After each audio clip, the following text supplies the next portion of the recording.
കൂട്ടുകാർക്ക് നല്ലൊരു ദിവസം ആശംസിച്ചുകൊണ്ട് മാമ്പഴത്തിന്റെ പുതിയ വീഡിയോയിലേക്ക് സ്വാഗതം. നമുക്ക് നേരെ ആദർശിന്റെ നയനയുടെയും ഇന്നത്തെ വിശേഷത്തിലേക്ക് പോയാലോ. ഇന്നത്തെ വിശേഷത്തിൽ കാണിച്ചിരിക്കുന്ന ആദർശ് വക്കീൽ എഴുതിക്കൊണ്ട് ആ വിൽപത്രം അങ്ങനെ കീറുവാണ്. ഇത് കീറുന്ന ഈ കാഴ്ച കണ്ടു കഴിഞ്ഞപ്പോ ജലജ ഒന്ന് ഞെട്ടി. ഇവൻ എന്തായി കാണിക്കുന്നത്? വിൽപത്രം കീറിക്കളയുവാണോ? തനിക്കും തന്റെ മക്കൾക്കും എന്താ അതിനകത്ത് എഴുതിയിരിക്കുന്ന അറിയത്തില്ല. ഓ, ഇവനെ കൊണ്ട് മടുത്തു പോളൂ. ഇവന്റെ പേര് മാത്രമല്ല, ഇവന് ഇച്ചിരി ആദർശം ഇവന് കൂടുന്നുണ്ട്. ഈ സമയത്ത് ദേവേനെ പറഞ്ഞു, മോനെ നീ ചെയ്തൊരു നല്ല കാര്യം തന്നെയാണെന്ന് ആദർശനോട് പറയാണ്. മുത്തശ്ശൻ ചോദിച്ചു, നീ എന്തിനാ ആദർശ അത് കീറിയെന്ന് ചോദിക്കുകയാണ്. എന്റെ മുത്തശ്ശ, ഇപ്പൊ ഇവിടെ ഒരു വിൽപത്രത്തിന്റെ ആവശ്യമൊന്നും ഇല്ല. ഇത് കേട്ട് കഴിഞ്ഞപ്പോ ആദർശന്റെ അച്ഛനും പറഞ്ഞു, ശരിയാണ്, ഇപ്പൊ എന്തിനാ ഇതൊക്കെ എഴുതിച്ചേ? അല്ലെങ്കിലും ഇപ്പം ഈ വിൽപത്രമല്ല ഇവിടെ പ്രധാനം, അച്ഛന്റെ ആരോഗ്യമാണ്. ഞങ്ങൾക്ക് അച്ഛനാണ് വലുത്.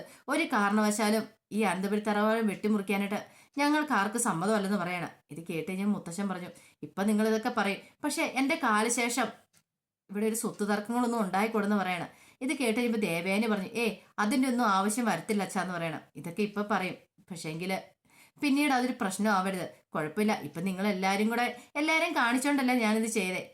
ഇനി കുറച്ചാൾ കഴിയുമ്പം ഒരു പക്ഷേങ്കില് എനിക്ക് എന്തെങ്കിലും സംഭവിക്കുമെന്ന് തോന്നിയിട്ടുണ്ടെങ്കിൽ ഞാൻ രഹസ്യമായിട്ട് ചെയ്തോളാം. എന്റെ മരണശേഷം നിങ്ങൾക്കത് കാണാൻ പറ്റുള്ളൂ എന്ന് മുത്തശ്ശൻ പറഞ്ഞിട്ട് മുത്തശ്ശൻ അങ്ങോട്ട് എഴുന്നേറ്റ് പോവാണ്. പിന്നീട് കാണിക്കുന്ന അബി നേരെ മുറിയിലേക്ക് ചെല്ലുക. അപ്പൊ നവ്യെ കുളിക്കാൻ പോവാണ്. അങ്ങനെ നവ്യെ കുളിക്കാൻ പോയ സമയത്ത് അബി നവ്യയുടെ ഫോൺ എടുക്കണം. ഒരു പക്ഷേ ഇതിനകത്ത് ആ നിർമ്മലിന്റെ ഫോട്ടോസ് വല്ലതും കാണുമായിരിക്കും. നോക്കാന്ന് ഓർത്തോട്ട് സെർച്ച് ചെയ്യുവാണ്. നോക്കുമ്പോഴത്തേനും അവന്റെ കുറച്ച് ഫോട്ടോസ് കിട്ടി. ഇപ്പോഴും അവൻ മനസ്സിലുണ്ടെന്ന് തോന്നേ. അവനെ മനസ്സ് കയറ്റി വെച്ചോണ്ട് നടക്കുക. നിനക്കിട്ട് ഞാൻ പണി തരാടി എന്ന് അബി മനസ്സ് വിചാരിച്ചുകൊണ്ട് ആ ഫോട്ടോസൊക്കെ തന്റെ ഫോണിലേക്ക് സെൻഡ് ചെയ്യുവാണ്. എന്നിട്ട് ഒന്നും അറിയത്തില്ലാത്ത മട്ടി മുറിയിൽ നിന്ന് അങ്ങോട്ട് ഇറങ്ങി പോവാണ്. പിന്നീട് ദേവേനി ആദർശിന്റെ അച്ഛനും കൂടെ സംസാരിച്ചുകൊണ്ടിരിക്കുന്നത്. അപ്പം സ്വർണത്തിന്റെ വിലക്കയറ്റത്തെക്കുറിച്ചും കച്ചവടത്തെക്കുറിച്ചും ഒക്കെ ദേവാനിയുടെ ഓരോ കാര്യങ്ങളൊക്കെ ജയൻ സംസാരിച്ചുകൊണ്ടിരിക്കുന്ന സമയത്ത് നയന എന്ത് ചെയ്യുവാണ്, പൂജയൊക്കെ നടത്തിയതിന് ശേഷം ആ ആ ആരതിയൊക്കെ കൊണ്ടുവന്ന് ദേവേനിയുടെ മുമ്പിലേക്ക് കൊണ്ടുവന്ന് നീട്ടുവാണ്. അപ്പൊ ദേവേനി അതൊക്കെ തൊട്ട് തൊഴുതു. പിന്നീട് ആദർശിന്റെ അച്ഛനും കൊടുക്കുവാണ്. ഈ സമയത്താണ് ജലജ അങ്ങോട്ട് വരുന്നത്. അപ്പൊ ജലജ എന്ത് ചെയ്യണം, ജലജ തൊട്ട് തൊഴുന്നുണ്ട്. പിന്നെ നയന പറഞ്ഞു, അതെ മുത്തശ്ശന് വേണ്ടി നടത്തിയ പ്രത്യേക ഒരു പൂജ എന്ന് പറയണം. ഇത് കേട്ടാൻ ജലജ പറഞ്ഞു, മുത്തശ്ശന് വേണ്ടി അവള് പൂജ നടത്തിയിട്ടുണ്ട് പോലും. നീയൊക്കെ ഈ കുടുംബത്തിലേക്ക് കയറി വന്നേ പിന്നെ അച്ഛന് ഈ അസുഖങ്ങളൊക്കെ ഉണ്ടായിരിക്കുന്നത്. ഈ കുടുംബത്തിന്റെ താളം തന്നെ തെറ്റിപ്പോയത് അറിയാവോ? എന്നിട്ട് അവൾ ഓരോ പൂജകളും വഴിപാടുകളുമായിട്ട് ഇറങ്ങിയിരിക്കുന്നു എന്ന് പറഞ്ഞ് നയനയെ കുറ്റപ്പെടുത്തുക. ഇത് കേട്ടപ്പം ജയൻ പറഞ്ഞു, നീ എന്തൊക്കെയാ ജലജ പറയണേ? നിനക്ക് എന്താ പറയണമെന്ന് വല്ല ബോധം ഉണ്ടോ എന്ന് ചോദിക്കുകയാണ്. ഒന്നുമില്ലാതെ ഒന്ന് ചുമ്മാ അങ്ങോട്ട് ഓരോന്ന് വിളിച്ചു പറഞ്ഞിട്ടിരിക്കും. അവളൊന്നും ചെയ്യത്തുമില്ല, മറ്റുള്ളവരെ കൊണ്ട് ചെയ്യിക്കില്ലെന്ന് പറയാണ്. ഈ സമയത്താണ് ഡോക്ടർ അങ്ങോട്ട് വരുന്നത്. ഡോക്ടറെ കണ്ടപ്പോൾ തന്നെ പെട്ടെന്ന് അതിനെ അകത്തേക്ക് അങ്ങോട്ട് പോവാണ്. പിന്നീട് മുത്തശ്ശനെ വിളിച്ചുകൊണ്ട് വരിക. അപ്പം മുത്തശ്ശൻ വന്ന് ഇരുന്ന് കഴിഞ്ഞപ്പോൾ തന്നെ ജലജയുടെ ഉള്ളിലുണ്ടായിരുന്ന ഒരേ ഒരു കാര്യം എന്ന് പറഞ്ഞിട്ടുണ്ട്, എൻ്റെ ദൈവമേ, ഈ കിളവൻ പെട്ടെന്ന് അങ്ങോട്ട് തട്ടിപ്പോയാൽ മതിയായിരുന്നു. അങ്ങനെയാണെങ്കിൽ തങ്ങൾക്ക് കിട്ടേണ്ട വീതമെങ്കിലും കിട്ടിയാലും ആ ഒരു ചിന്തയായിരുന്നു ജലജയുടെ മനസ്സിലുണ്ടായിരുന്നത്. നമ്മൾ ഡോക്ടർ വന്നിട്ട് റിപ്പോർട്ട്സ് എല്ലാം നോക്കുവാണ്. റിപ്പോർട്ട്സ് എല്ലാം നോക്കുന്ന സമയത്ത് ജലജ അബിയോട് പറഞ്ഞു, ഇപ്പൊ തന്നെ പറയും മിക്കവാറും ഇത് ലാസ്റ്റ് സ്റ്റേജാണ്, ഒന്നും ചെയ്യാൻ പറ്റത്തില്ല, ഇനിയിപ്പം അധികം നാളെ ആയുസ് ഉണ്ടാവില്ല, ഇങ്ങനെയൊക്കെ ഡോക്ടർ പറയുന്നു ജലജയുടെ മനസ്സിലും ഉണ്ടായിരുന്നു. പക്ഷെ എല്ലാവരുടെയും പ്രതീക്ഷകളെ തെറ്റിച്ചുകൊണ്ടുള്ള കാര്യമാണ് ഡോക്ടർ പറഞ്ഞത്. ഡോക്ടർ പറഞ്ഞു, നമ്മൾ ഈ ക്യാൻസർ എന്നൊക്കെ പറയുമ്പോൾ അത് ഒത്തിരി പഴയ കഴിഞ്ഞാലേ പ്രശ്നമുള്ളൂ. ആദ്യത്തെ സ്റ്റേജിനാ കുഴപ്പമൊന്നുമില്ല.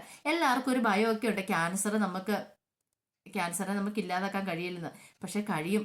നമ്മുടെ മനസ്സ് ഒരു പരിധി വരെ ഏറ്റവും നല്ല മെഡിസിൻ നമ്മുടെ മനസ്സാണ്, നമ്മുടെ വിൽ പവറാണ്. അതുണ്ടെങ്കിൽ നമുക്ക് ഒരു പരിധി വരെ നമുക്ക് ക്യാൻസറിനെ തോൽപ്പിച്ച് നിർത്താൻ കഴിയും. ഇത് നമുക്കിപ്പോൾ മൂർത്തി സാറിന്റെ അസുഖമാണെങ്കിലും ഒരു പരിധി വരെ നമുക്ക് ഇല്ലാതാക്കാൻ കഴിയുമെന്ന ഈ റിപ്പോർട്ട്സൊക്കെ കണ്ടിട്ട് എനിക്ക് തോന്നുന്നത് എന്ന് ഡോക്ടർ പറയാണ്. ഇത് കേട്ട് കഴിഞ്ഞപ്പോൾ എല്ലാവരുടെയും മുഖത്തൊരു സന്തോഷം ഉണ്ടായി. ഇത് കേട്ടപ്പോൾ മൂർത്തി മുത്തശ്ശൻ പറഞ്ഞു, അല്ല എന്നെ സമാധാനിപ്പിക്കാൻ വേണ്ടി പറഞ്ഞായിരിക്കും ഡോക്ടർ അല്ലേ നിൽക്കണേ?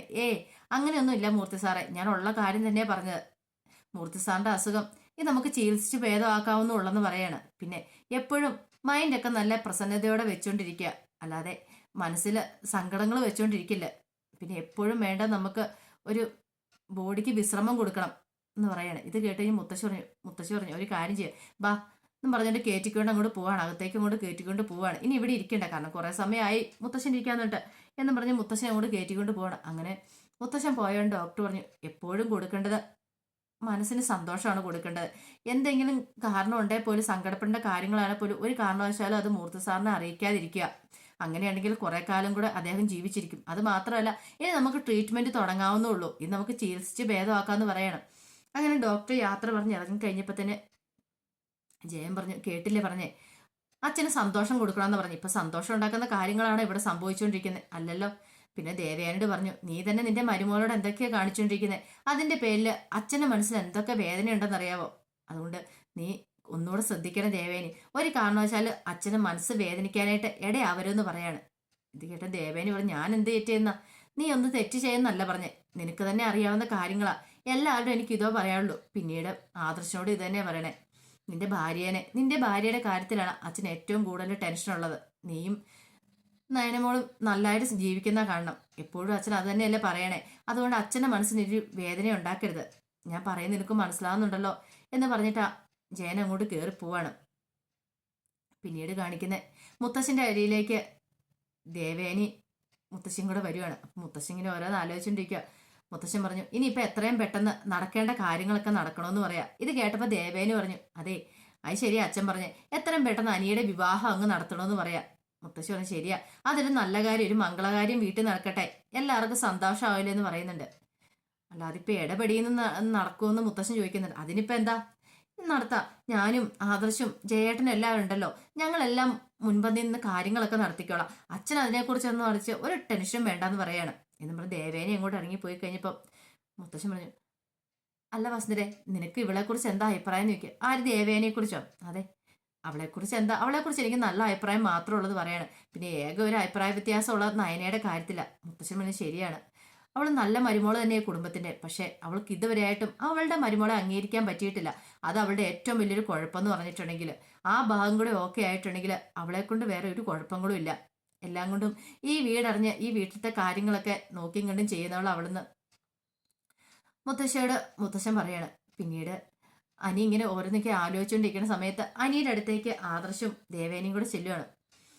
അപ്പൊ പിന്നീട് അനി ചോദിച്ചു, അല്ല എന്താ രണ്ടുപേരും കൂടെ എന്തോ ഭയങ്കര കാര്യമായിട്ട് വന്നേക്കുന്നുള്ളതെന്ന് പറയണേ. ഇത് കേട്ട് കഴിഞ്ഞപ്പോഴത്തേനും ആദർശ് പറഞ്ഞു, അതെ നിന്റെ കല്യാണം ഞങ്ങളങ്ങ് നടത്താൻ തീരുമാനിച്ചു. എന്റെ കല്യാണം? അതെ. അത് പറഞ്ഞപ്പോ എന്താടാ നിന്റെ മുഖത്തൊരു പെട്ടെന്നൊരു മ്ലാനത വന്നേ? ഏയ് ഒന്നുമില്ല. അതെ, ആ അനാമികയായിട്ടുള്ള കല്യാണമേ, അവർക്ക് എപ്പം വേണം കല്യാണം നടത്താൻ സമ്മതമെന്നാ അന്ന് ഇവിടെ വന്നിട്ട് പോയപ്പോൾ പറഞ്ഞ്. അതുകൊണ്ട് എത്രയും പെട്ടെന്ന് ആ വിവാഹം അങ്ങ് നടത്തിയേക്കാന്ന് ദേവേനി പറയാണ്. ഇനിയിപ്പം മുത്തശ്ശന്റെ കാര്യം തന്നെ അറിയാലോ, മുത്തശ്ശന് മനസ്സിന് സന്തോഷം കിട്ടുന്ന കാര്യങ്ങളൊക്കെ ചെയ്യണം. അതുകൊണ്ട് ആ വിവാഹം പെട്ടെന്ന് നടത്തുന്നതിനെ കുറിച്ച് പറഞ്ഞേന്ന് പറയാണ്. ഇത് കേട്ട് കഴിഞ്ഞപ്പോൾ തന്നെ അനി പറഞ്ഞു, അതൊക്കെ വേണോ ഇത്ര ഇടപെടിയെന്ന്? അതെ, എനിക്കിപ്പോൾ ഒരു കല്യാണത്തിനുള്ളൊരു പ്രായമായെന്ന് എനിക്ക് തോന്നുന്നില്ല എന്ന് പറയണം. ഇത് കേട്ടപ്പോൾ ആദർശ് പറഞ്ഞു, അതെന്താണ് നീ അങ്ങനെ പറഞ്ഞത്? ഇപ്പം നിനക്ക് വയസ്സ് എത്രയാണെന്നറിയോ? 10-25 വയസ്സായി. ഇനിയിപ്പം എത്രയും പെട്ടെന്ന് കല്യാണമൊക്കെ നടത്താം. അത് മാത്രമല്ല, കല്യാണം കഴിഞ്ഞാൽ നിനക്കൊരു ഉത്തരവാദിത്വം ഉണ്ടാവുള്ളൂ. അല്ലെങ്കിൽ നീ ഇങ്ങനെ ഈ കവിതയെന്ന് പറഞ്ഞുകൊണ്ട് ഇങ്ങനെ നാട് നീളം ഇങ്ങനെ തെണ്ടി നടക്കത്തുള്ളൂ. അതുകൊണ്ട് എത്രയും പെട്ടെന്ന് ഒരു ഉത്തരവാദിത്വം നിനക്ക് വേണമെന്ന് പറയണം. ഏട്ടാ, ഞാൻ പറയുന്ന ഒന്ന് കേട്ടിട്ട് നീ കൂടുതലൊന്നും പറയണ്ട. എനിക്ക് മനസ്സിലായി എന്താന്ന്. അതുകൊണ്ട് ഞങ്ങൾ അങ്ങ് തീരുമാനിച്ചു കഴിഞ്ഞു. എത്രയും പെട്ടെന്ന് ഒരു ജോത്സ്യരെ കണ്ടിട്ട് അതിനുള്ള മുഹൂർത്തം കുറിപ്പിക്കാനായിട്ട് ഞങ്ങൾ തീരുമാനിച്ചിരിക്കുമെന്ന് പറഞ്ഞിട്ട് അവരങ്ങോട്ട് പോവാണ്. ആകെപ്പാടെ പെട്ട അവസ്ഥയായിപ്പോയി എനിക്ക്. എന്ത് ചെയ്യണമെന്നറിയത്തില്ല. ഈ സമയത്താണ് അങ്ങോട്ട് നയന വരുന്നത്. നയന കണ്ടു അനിയുടെ മുഖം മാറിയിരിക്കുന്നത്. എന്താ അനി, എന്ത് പറ്റിയെന്ന് ചോദിക്കുകയാണ്. അത് നയനടുത്തി, ഞാൻ പറഞ്ഞു എനിക്കിപ്പോൾ വിവാഹം വേണ്ടെന്ന്. ഞാൻ അനാമികയോട് എനിക്ക് ഇഷ്ടമൊക്കെ ഉണ്ടായിരുന്നു. അതൊരു പക്ഷേ ഒരു ആരാധികയോട് ഇഷ്ടമാണ്. അതിനപ്പുറം എനിക്ക് അവളോടൊന്നും ഇല്ലായിരുന്നു. പ്രണയമോ കാര്യങ്ങളോ ഒന്നും ഇല്ല. പക്ഷെ അവളാണ് ഇങ്ങോട്ട് ഇടിച്ചു കയറി വന്ന് ഈ കല്യാണത്തിനൊക്കെ നിർബന്ധിച്ചത്. എനിക്ക് അവളെ വിവാഹം കഴിക്കാനായിട്ട് താല്പര്യമില്ലെന്ന് പറയാം. ഇത് കേട്ടത് നയന ചോദിച്ചു, നീ എന്താ നീ പറയണെന്ന് ചോദിക്കുകയാണ്. അല്ല ഏട്ടത്തി, ഞാനുള്ള കാര്യമാണ് പറഞ്ഞേ. എൻ്റെ മനസ്സ് വേറൊരു പെൺകുട്ടിയാന്ന് പറയാണ്. ഇത് കേട്ടത് നയനയൊന്ന് ഞെട്ടി. വേറൊരു പെൺകുട്ടി? അതാരാ? ഇനി അത് പറഞ്ഞിട്ടൊന്നും കാര്യമില്ല ഏട്ടത്തി. അതൊരു കാരണവശാലും നടക്കാൻ പോകുന്ന ബന്ധമല്ല. ഈ വീട്ടിൽ അറിഞ്ഞിട്ടുണ്ടെങ്കിൽ ആരും സമ്മതിക്കത്തില്ലെന്ന് പറയണം. ഇത് കേട്ട നയന പറഞ്ഞു, എന്നാ പിന്നെ നീ അതിനെക്കുറിച്ച് ചിന്തിക്കാതിരിക്കും നല്ലത്. ആ വിഷയം അങ്ങ് മനസ്സിൽ നിന്ന് വിട്ടേരെ. ഇനിയിപ്പോൾ മുത്തശ്ശിയും അച്ഛനും അമ്മയും എല്ലാവരും പറയുന്ന അനുസരിച്ച് മുന്നോട്ട് പോയാൽ മതിയെന്ന് അനിയോട് പറയാണ്. അനി പറഞ്ഞു, ഇനിയിപ്പോൾ പറഞ്ഞിട്ട് ഒരു കാര്യമില്ലല്ലോ, എൻ്റെ വിധി ഇതാണെന്ന് എനിക്ക് തോന്നുന്നതെന്ന് പറഞ്ഞിട്ട് അനി അങ്ങോട്ട് കയറി പോകുമ്പോൾ നയനി ഇങ്ങനെ ആലോചിക്കുവരാ, എന്നാലും ആരായിരിക്കും ആ പെൺകുട്ടി എന്ന് ആലോചിച്ചുകൊണ്ട് നിൽക്കുകയാണ്. അപ്പോൾ അതിൻ്റെ വിശേഷങ്ങളൊക്കെ എന്ന് നമ്മൾ കണ്ടത്. ഇതിൻ്റെ ബാക്കി വിശേഷങ്ങളായിട്ട് വൈകുന്നേരത്തെ പ്രൊമോയി വരാട്ടോ. അപ്പോൾ പനി ആയതുകൊണ്ട് അതിൻ്റെതായ ഒരു ചില പ്രശ്നങ്ങളൊക്കെ ഉള്ളതുകൊണ്ട് സൗണ്ടും തീരെ കുറവായിരിക്കും കേട്ടോ. എല്ലാവരും ഒന്ന് ക്ഷമിക്കണം കേട്ടോ. ഒരിക്കൽ കൂടി എല്ലാവർക്കും നല്ലൊരു ദിവസം ആശംസിച്ചുകൊണ്ട് നിർത്തുന്നു. നന്ദി.